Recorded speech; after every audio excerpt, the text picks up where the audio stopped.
নমস্কাৰ আপোনালোক সকলোকে পুনৰবাৰ ডিকে মাইণ্ডৰ অন্য এটা ভিডিঅ'লৈ স্বাগতম জনাইছোঁ। আজি আপোনালোকৰ কাৰণে লৈ আহিছোঁ আজিৰ দিনটোৰ প্ৰায় 4টাকৈ নতুন নিয়মৰ বিষয়ে। আপোনালোক সকলোৰে বাবে 4টাকৈ নতুন নিয়ম সলনি হৈছে। এই 4টা সলনি হোৱা নতুন নিয়মনো কি সেই সম্পৰ্কে আজিৰ এই ভিডিঅ'টোত মই আপোনালোকক জনাম। আপোনালোকেও যদি দেশৰ কথা জানিব বিচাৰে, আপোনালোকেও যদি নিজৰ ৰাজ্যখনৰ বিষয়ে জানিব বিচাৰে, অসমখনৰ বিষয়ে জানিব বিচাৰে, ভিডিঅ'টো শেষলৈকে চাই থাকক। আপোনালোকৰ বাবে সলনি হোৱা সেই 4টা নতুন নিয়মনো কি মই আজি জনাম। তো ভিডিঅ'টো প্ৰথমৰ পৰা শেষলৈকে চাই থাকিব। মই শ্ৰী পাঞ্জু গগৈ, আপোনালোকে চাই আছে ডিকে মাইণ্ড। আহক আৰম্ভ কৰোঁ আজিৰ ভিডিঅ'।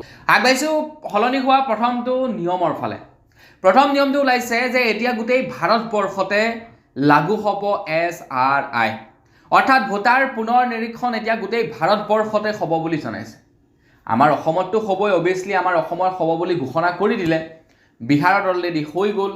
এতিয়া দিল্লীতো হ'ব ভোটাৰ পুনৰ নিৰীক্ষণ, আৰু তাৰ লগে লগে গোটেই দেশতে ভোটাৰ পুনৰ নিৰীক্ষণ হ'ব বুলি ঘোষণা কৰিছে।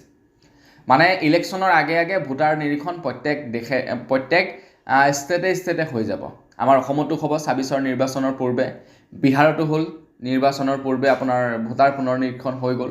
এতিয়া দিল্লীতো বোলে ভোটাৰ পুনৰ নিৰীক্ষণ হ'ব, আৰু তাৰ পাছতে খবৰ ওলাইছে গোটেই ভাৰতবৰ্ষতেই ভোটাৰ পুনৰ নিৰীক্ষণ কৰা হ'ব। এইটো হৈছে প্ৰথমটো নিয়ম।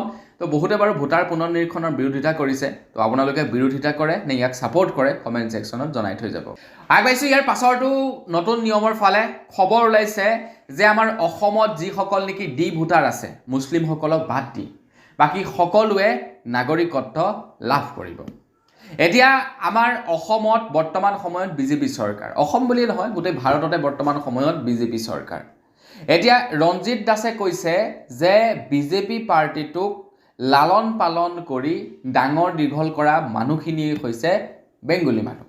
লাহে লাহে এতিয়া আমাৰ অসমীয়া মানুহখিনিয়ে ভাল পাবলৈ ধৰিছে, কিন্তু বেংগলী মানুহখিনিয়ে বিজেপি পাৰ্টিটোক লালন পালন কৰি ডাঙৰ দীঘল কৰিছে।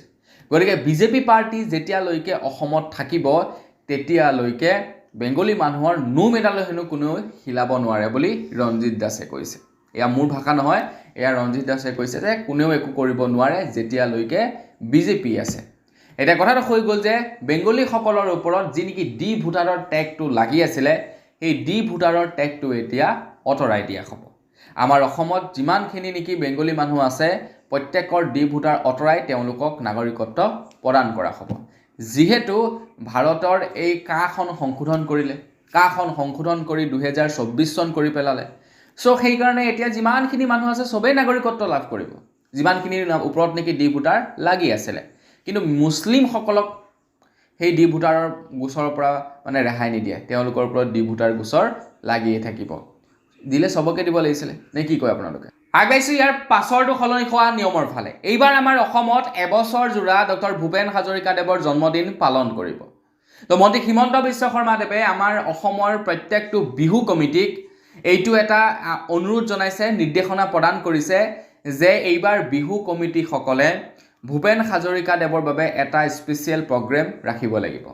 মানে চববিলাক প্ৰগ্ৰেমটো ৰাখে, তাৰ মাজতে ডক্টৰ ভূপেন হাজৰিকাৰ কাৰণেও এটা প্ৰগ্ৰেম ৰাখিব লাগিব। মানে তেখেতৰ গীতৰ চৰ্চাৰ বাবে বা তেখেতৰ ছবি আৰ্ট কৰিবৰ বাবে যিয়ে নহওক আৰু এটা তেখেতৰ কাৰণে প্ৰগ্ৰেম ৰাখিব লাগিব বুলি জনাইছে। এইটো এটা এক প্ৰকাৰ নিৰ্দেশনা জাৰি কৰি দিছে আমাৰ অসমৰ বিহু কমিটিসকলৰ বাবে। আগবাঢ়িছোঁ একেবাৰে শেষৰটো সলনি হোৱা নিয়মৰ ফালে, আৰু এইটোটা আপোনালোকে শুনি ভাল পাব আপোনালোকে।